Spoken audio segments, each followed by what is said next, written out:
Hindi pa man humuhupa ang kontrobersyal na cheating issue kina Maris Racal at Anthony Jennings.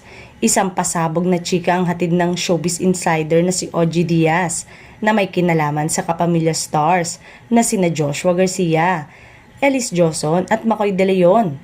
Sa latest episode ng OG Diaz Showbiz Update, nakarating daw sa kaalaman ni OG na umano'y nahuli raw sina Joshua at Elise na nagmumomol sa naganap na Star Magical Christmas Ball.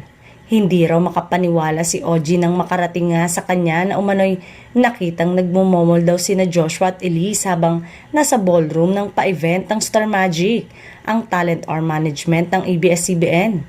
Hindi raw lubos maisip ni OG na may tendency raw na magmomol ang dalawa. At kung may kaelyahan daw, sana hindi sa ballroom ginawa at dumiretso na lang sa isang kwarto.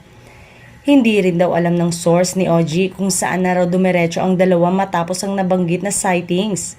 Nakarating naman daw ito sa partner ni Elisa si Macoy De Leon, kaya si Joshua raw ngayon ay bantay sarado ng bodyguards dahil daw sa galit at banta ni Macoy na kapag nag-cruise ang mga landas nila ng aktor ay baka may magawa siya rito.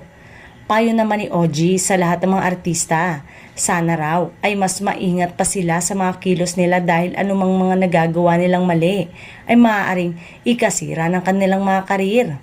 Nakakaloka ito dahil ang alam ng lahat, karelasyon ni Joshua ang French-Filipino golfer na si Emeline Viguer.